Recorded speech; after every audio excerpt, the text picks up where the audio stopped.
G'day everybody, Dave here from Diaway Queen. I'm here with my really good mate Ivan Howe, who's not only a really good mate but he's also been my teacher and mentor and general encourager over many years. I think it was 2007 when we first met. Yeah, 2007, yeah. Under, was that Richard Antonini's house? That's right, yeah. A stinking hot day and I was really out of condition and I remember half running there to get there and I turned up looking very red in the face and you guys, I remember, were sweating because it was so hot and Ivan and Richard, I didn't really know either of them but I'd heard of them and I really remember them doing the knife form, first time I'd ever seen it. Yeah. All that stuff was all very arcane to me. Yeah. But yeah, I liked it, Ivan straight away. You trained me for years. Ever since? Yeah. Used to lug me up to Surfers Paradise to the school up there and train me patiently and gently and always encouraging. But he didn't go easy on me all the time. He used to make me work for it. That's okay. We all work hard for it. Yeah. Yeah. But you always set a good standard, that's the thing. Oh, thank you. Yeah. Good. So just, if you mind telling us a little bit about yourself, like where you started with Wing Chun. Yeah, look, I started in 1986 and the reason why I got into it was because my children had actually done it. And when my two oldest girls stopped and I was in between sports, I thought, oh, I'll have a go at this because I actually knew quite a few of the instructors through my youngest son at the time. So I joined up and yeah, best thing I ever did because it's been my life ever since. Yeah. So that was the International Wing Chun with Sifu? Yeah, Sifu Jim Fung, yeah. Yeah. And you ended up running a branch for quite a long time? Yes, I did. We actually started off at Strathfield in the Scout Board, and then we had to move to Burwood, and I stayed at Burwood until I left Sydney, which was 10 years ago. Yeah. And that's when we met, really, wasn't it? Just a bit. Yeah, when I came up. 2007. Yeah. And unfortunately, that was not long after when I got here. That was when Sifu Jim passed away. Mm. So yeah, that was a sad Yeah, event. it was, wasn't it? And it was quite a time. Do you remember that I did a drawing of a dragon? Yeah, I do. Yeah, I was at a sort of a local, it's called Harmony Day thing we have here as an alternative for people and about, thinking about harmony for the earth and people, and I was just doing a bit of an artistic harmony thing and I just got this sort of dragon started appearing and I drew it. It was a very unusual dragon and then I found out from our friend Ondine that apparently Sifu had passed away literally the hour I drew it. Is that right? Yeah. Which blew me out a bit. But your approach to Wing Chun always has inspired me and motivated me. Oh, thank you. You really taught me a lot of the stuff I consider my foundations. Like Ivan said to me one day, I'd probably only known him for a couple of weeks, we were doing the usual kicking the pads thing and you said just go for a walk, Don't just place it. Yeah, don't go trying to kick it, just walk, take a quick step, and that transformed my kicking, and I noticed it straight away, and other people started to notice the difference. Yeah. Oh, look, it's all stuff that we got from Sifu Jim and Sigung, and the hardest part has actually been trying to relax mentally and physically. Even Sigung said that's where all the hard work is, trying to relax mentally and physically. Mm-hmm. But it's been the hallmark of me being able to apply it to everyday work. Yeah. Yeah. So And just quickly tell us that story you told me. It was it's a story that I've always loved. Ivan, he's a very modest guy, but he's done a lot of amazing things in his life. And one of the things he did was help build the Sydney Opera House. And he's one of a rigger. Yeah. He's a rigger, a scaffolder. Yeah. I was a rigger and a scaffolder, high-rise construction. And Somewhere inside the roof, isn't it? Yeah, well, one of the things that that I tell my students was I was on the M5, M7 freeway. No, not the M5, it was M4 freeway, and we were building the scaffold. And one of the guys dropped a component down, and it was 1.2 metres, quite heavy. And it doesn't matter how far you drop it, it's going to hurt. And I just happened to apply a bomb cell. And the thing went flying. It flew about 3 metres away from me. And the guys couldn't believe it. They said, how the hell did you do that? And I thought, well, that was easy. Just raise your hand. And it worked. Yeah. But it's happened quite a few times. Just instinctive, yeah. A lot of things. Wing Chun can save your life and other things besides fights. Yeah, look, you know, it's surprising how many times you will use it during the course of your life. I mean, even pushing a trolley full of groceries. Yeah. Sounds weird, but yeah. No. Driving a car. I always remember Sifu Howe saying to me, try to use Wing Chun, you know, pulling weeds in the garden. And doing, you know, lifting big groceries and you know, that, walking. Yeah, that attitude. Yeah. People often worry about they're not getting enough training in. And I always say to them, just train every day in your normal life. Absolutely. Think about the principles. Absolutely. Could you tell us a little bit more about principles as you see them, like the things that you think about day to day, you know, the things that you consider? Yeah, well, like I said a little bit earlier, is the fact that learning how to relax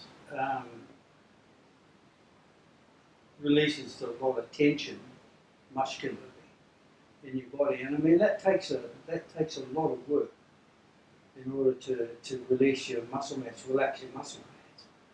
But you know, I've had a lot of good instructors, a lot of good mentors to actually put you on the right path in terms of how to relax physically and mentally as well, you know, to get you into the right state for Wing Chun.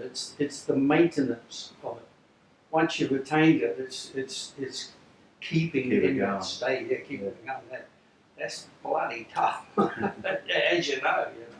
It does take a bit of work. How many times did you visit Sigung?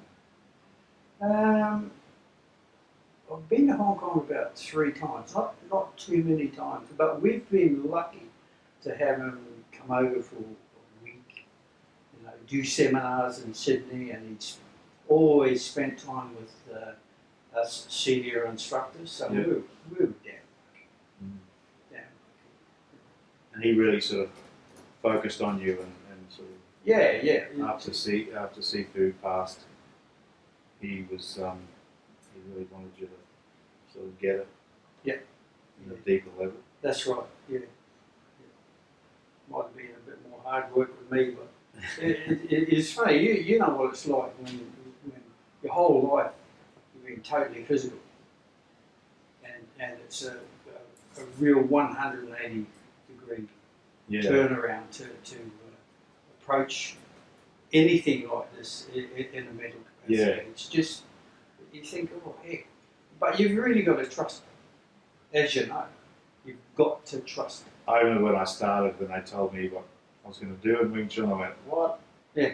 I had to let go of this, you know. Yeah. I was always very proud of being, you know, exceptionally strong.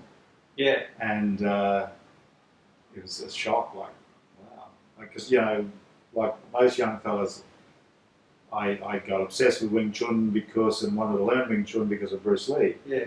And even though I'd read some of his philosophy, I sort of, like most people, thought of him as this incredibly buff, super, you know, fit guy. Yeah. And I thought that's where his power came from, was just being a super gnarly dude. Yeah.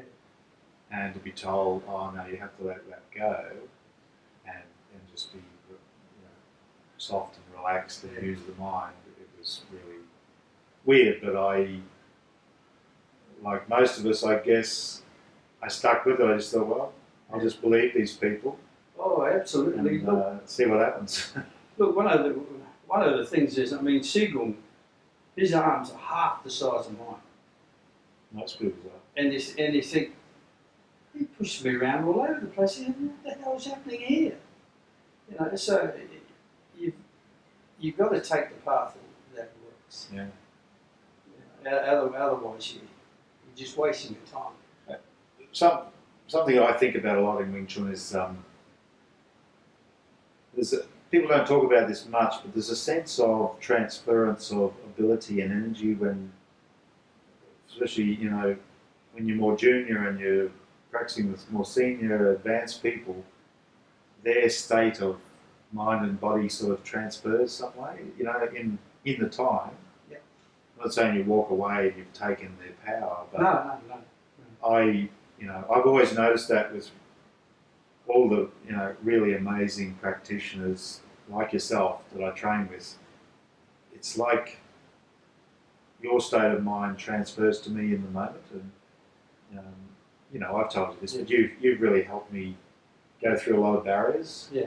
And one thing about Ivan, he's a very encouraging man. He's not a put down artist at all. He really, you're a fatherly man, and you really. Some Sifus will sort of keep students down or make them feel like it's going to take them forever. Whereas Ivan's the opposite. Ivan's like, you can do it, mate. Come on, that's great, and like encouraging. Yeah. And you've been a huge encourager. Well, thank you. Yeah, look, that's just through all the people that have taught me how to do Wing Chun, and they've been the same right throughout the whole. All the years that I've been doing it, they've all been encouraging. Yeah. And it's nice, because they recognise when you've got it. Yes. Yeah. It's fantastic. It's really good. But it's up to you, if you want to put the work in. And you've done well. You've worked hard. You put a lot of work in. I'll try to. Well, we all do try. But you said to me once, I was saying to you how much, I'm an appreciator as well. I was saying, thanks so much for everything you've given me over the years, Ivan. And you said to me, it's good to find a good teacher, but it's better to find a good student. Oh, yeah. And, it is. I realise that's true because when you know how wonderful it is, and people reject it, or they just don't hear, or they walk away. Yep. To get somebody who actually wants to go the distance and that you can really pass it on. That's right. That's true. It's a thrill, isn't it? Yeah. It's like, it wow, really is. Somebody actually trusts me. Yeah. Somebody believes me. Yeah, it's encouraging.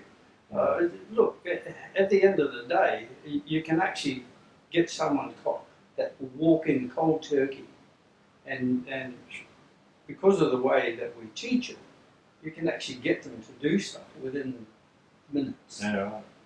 Yeah. Most people are pretty smart. They'll work it out. If you show them the right way to do it, they'll work it out pretty quickly. Yeah. And there is a certain sort of, amongst all art forms, people who spent umpteen years doing stuff tend not to like people walking in off the street and just doing it. It took them 15 years or something doing it. Yeah. It's not that people are being that mean. It's just a natural human thing. Like, hey, wait a minute, Yeah, look, I remember watching kids surf, and they were doing stuff that took me years to do, and they're just. And I find grommets have been doing it for a year, and they're going, hey, wait, you can't do that. I find that fantastic. Look, it's like Sigung, we're always working out a way to try and get this so that people can pick it up a lot quicker. Mm. How can I encourage the students to do it? And you think, heck, so he was, even right up to the day that he died, he was actually working out a way so it can be done. That last and final wish video, like, what sort of man after 65 years? Yeah. And, he's as Wing Chun as it gets. And he's saying, "Oh, you know, I'd like people who can get this to find a quicker way." You know, Yeah, really, yeah, I've sort of tried and tried and Yeah. tried, but Yeah. you know, still hitting roadblocks, and I can't work it out. And I Yeah. mean, an incredible humility and modesty. Yeah. But, that's I grew up. My dad taught me jiu-jitsu and boxing, and Right. he was good. He was tough on me. He made me work hard at it. Yeah. Yeah. And I used to wrestle, you know, this full-size 6 foot guy as a little fella, Yeah. Yeah. and no kids could beat me Yeah, because I was used to yeah. my dad. I could Yeah. wrestle my dad, and I'd get a kid. They seemed like nothing. Yeah. But you know, I grew up in that kickboxing, karate, Yeah. you know, sensei, you know, and really strict. And I like that, you know, I like that sort of quasi-military thing. But what took me by surprise with Wing Chun is that really relaxed, you know, just family sort of atmosphere, you know. Yeah. And Susanna's, we'd go there at HCH, and there'd be like always a cup of tea out the back, and easy listening playing. Yeah. You know, which I hated, but because I liked her so much, and the experience of learning this very Chinese way, Yeah. I got to like easy listening. It sounded like kung fu. It sounded like Wing Chun. And you've always had the same approach. You know, you're not like the. Well, we took on the approach of Sigung's way of teaching, which is really the Hong Kong way. Yeah, towards the end, Yeah. when it was more using, you know, developing mind force and all that sort of stuff. That's it. So yeah, and that was surprisingly tough. But you know, as soft as Wing Chun can be, it still can be fairly brutal, as you know. Oh yeah. It can be still fairly brutal. It's the hardest thing. Like that's the absurd thing about it. Like softness creates hardness, and people feel the hardness and they think you're being hard. Like when I noticed that I was improving a bit in Chi Sao and actually stopping fighting back, Yeah. and especially getting control of my ego a little bit and not so worrying about being good at it. That's right. And what they thought about it. Yeah. I noticed that people would try even harder. Like the less I tried, the more they tried, because they were feeling it as if I was going, you know, really giving it to them. Yeah. Whereas the opposite was happening. I was sort of like not giving it to them, and then they felt it. They were feeling more and more of my body weight. And, absolutely. And force, and that's the quandary, isn't it? It's, yeah, that's the hard part. You've got to feel it in yourself. Yeah, that's the hard part. Trying to teach yourself how to relax mentally and physically. It's a hard road, but you know, you do make it, and it's something that you work on constantly. Like everything that's good, you know, just keep at it. Yeah. And you get there. It's not a destination, like I say. It's a journey, you know. Yeah. It's the journey of it that's been really good, and the people that you meet along the way. That's just been great. I mean, we've met some really, really great guys. You know, Tony Saylor, Case. What a good bloke. There you are. Yeah. But, he's a great guy. And the amount of like sort of almost geniuses we've got, you know, we've really got so lucky, and that get together in Sydney to finally meet a lot of those Hong Kong guys, because I've never got across there to Hong Kong as many folks have. Yeah. I got over there, and to meet those people and to get to know them more is really a delight, because I'm realising there's this incredible wealth of knowledge that's almost like we still don't even know where we can go with this. And that they will show you everything. Yeah. I mean, they'll show you whether you can do it or not is something different, but they'll show you. Yeah. Which is really nice, you know. And they don't hold back. Sigung didn't hold back. If he wanted you to know something, he'd show you. Whether you were ready for it or not, you know. I mean, you could recognise if you're ready for it. Yeah. Do this, do that, you know. So it was fantastic. Yeah. Really good atmosphere. And it was the same with Sifu Jim. he was a good teacher, and he showed us whatever we need to learn. To know, we used to actually crack him up, because he'd see we like bulls at the gate, trying to get to do this and do that, and he'd be laughing his head off and watching us using muscle. Yeah. Oh, God. The clash of the bulls. Yeah, the clash of the bulls. It's quite funny. But, yeah. Now, there's something that it's one of the bees in my bonnet is that our founding story says that an old lady, Shaolin master, developed this art and taught a young lady, and that's called women's kung fu, and that she was taught within a year to beat this warlord. It seems to me that whether that story is literally true or not, it seems that it's a story that's got a big message in it. Yeah. Have you got any thoughts on that? What that message is? Not really, but I think I think it would have been achievable for her to learn. What do you think it right was? from the very get-go, she would have taught her Nimblick. Yeah. All the things that were really important, and how to set yourself up. Yeah. Use mindfulness. So that a little person could have enough force to deal with a big man, a ruthless man probably. Yeah. But the good thing about it, let's say he might not have known Wing Chun. Maybe that was good for her. Yeah. Well, he wouldn't have, because Yeah. she was the first cab off the rank, really. Yeah. So it was great. The old yin, the young yin. I don't think it's impossible at all for them to do that. For her to have learned it in 12. Well, Sigung sort of postulates that in his book, saying, I wonder why it takes us so long when it seemed in the old story that, and like you were saying about beginners walking in. Tony Blanco and I once were having a conversation about beginner's mind. And it's a sort of a Zen concept, but the idea that you can get, when you get too much knowledge and expertise, sometimes it blinds you to obvious things. So like the king's new clothes, everyone thinks the emperor's, the king's wearing beautiful clothes, and the little kid says, but he's naked. He's got no clothes on. Yeah. Beginner's mind, sort of like that. Yeah.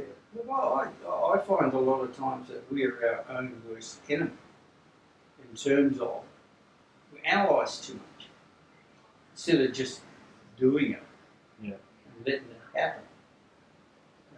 We have a tendency to think, do this, do that. And you think, no, don't do anything. Yeah, right. Yeah. Oh, yeah. Yeah. Do nothing. Do nothing. Yeah. That's why Sifu Jim always used to say, no effort, no effort, no effort. And you think, well, hang on, what does he mean by that? It seems too simple, doesn't it? It's got to be, go back to hold your tongue like this. Yeah, and go back to the first principle, simplicity. Yeah. Keep it simple. Don't overcomplicate things. Obviously, beginners don't tend to just suddenly become a kung fu master, but it's something there, isn't it? It's a mystery. Yeah. That's why I like Kung Fu Panda. Have you seen the movie? Oh, heck yeah. One of my favourites. Is it? I think it's one of the best Kung Fu movies ever. Yeah. It's a parable, but I see Wing Chun in there. Yeah. I don't know why the writers wrote it the way they do, but essentially the panda doesn't have all the training. No. He just loves Kung Fu. That's right. He has strong sort of motivation. Yeah. And he's hopeless, but then when he just does natural stuff, he's super powerful. Yeah. And, it blew me out when I saw that movie. I thought, this is really incredibly like what we're learning. Well, you know yourself, one of the things about doing Wing Chun properly is that you don't have to be super fit. I'm not super fit. I'll admit that. But if you're in the right state, you can go for a long time and not puff out, and not be worn out if you're doing it properly. That's just the way it works. Might sweat a bit, but if you're doing it properly, You know, you don't have to be super fit. And it's just the way it works. Oh, and I have to be able to explain it. But I know that's a fact. So for those people who think, oh, I'm going to be super fit, no, rubbish. You know, you just have to get yourself in the right state. Yeah. And make sure that you stay there.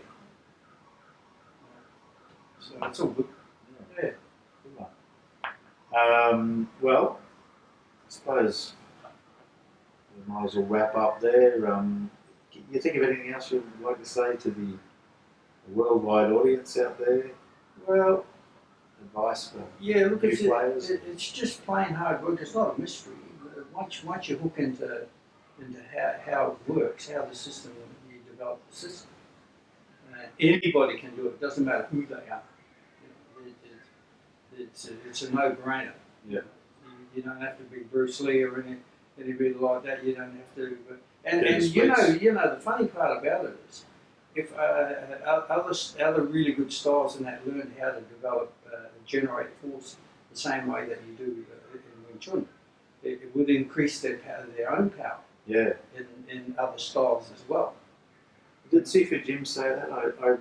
People have told me that over the years. You know, say karate or taekwondo. If they learnt the way we generate power with the relaxed body and using that into our mind, then he could pretty much do anything with it. Yeah, I think he had a heavyweight boxer that used to come into the academy, and he showed him how to increase his punching power. Mm. You know, Sifu Jim with his 1-inch punch. That was a buzz to watch. Yeah, too right. Oh, mate. Talking about that sort of thing, can you think of something, or a couple of things that are incredible that you saw that Sigung did? Things that we did to you? Demonstrations of force? Yeah, look,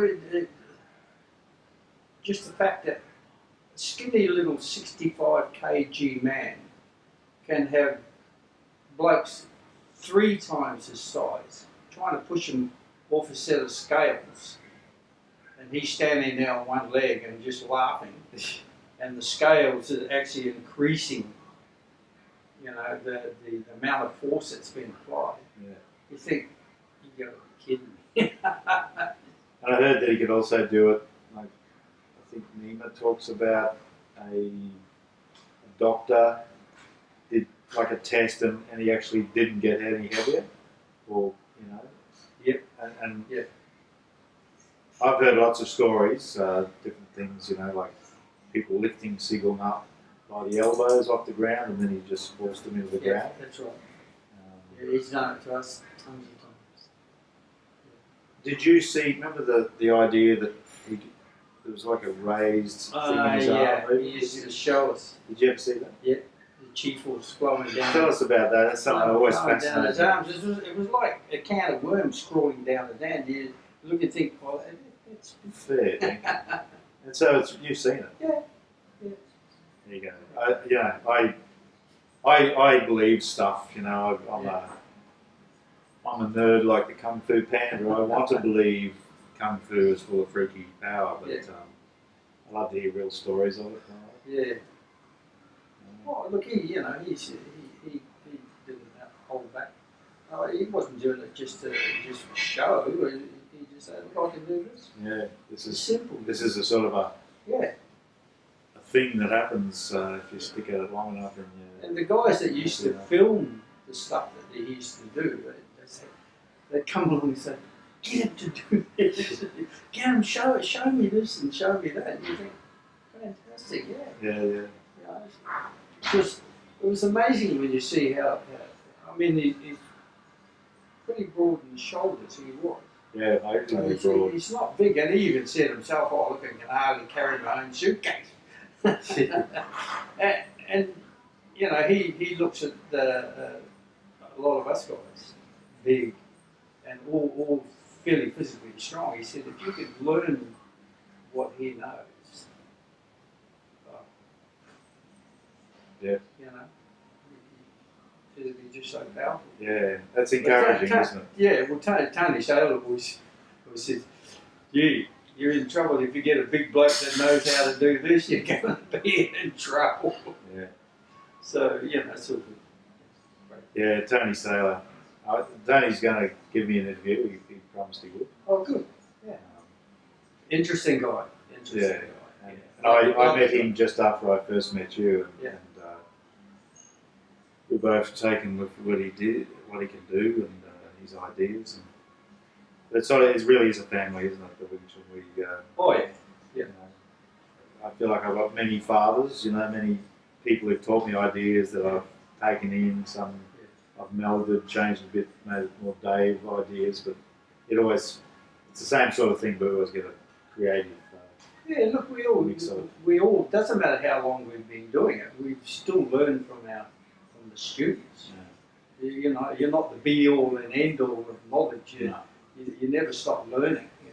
And it's great. You might have someone who doesn't know anything about Wing Chun, and they come in and show you stuff and think, oh, great. Yeah. And that's another thing I love about Wing Chun is the modesty amongst people. Like, there's no sort of need to strut and make out on the end all and be all. Yeah.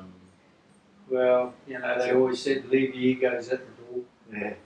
And that's not hard to understand. I mean, when you get someone as skinny as Sigung or even Sifu Jim, not Sifu Jim, he wasn't skinny. But when you can see what they can do, you think, oh, gee. I better just get in and learn quick. Yeah. All right. Well, thanks, Ivan. Not a problem, man. Yeah, good. Hands. Yeah. We here at Ivan's lovely house. And, it's a bit of a haven coming down here. I try to get down here when I can. Yeah. And we muck around. Oh, it's always good to see you, Dave. Yeah. Right. That's always good. Yeah. Okay. Thanks, viewers. As Paul Hogan would say. Yeah, thank you.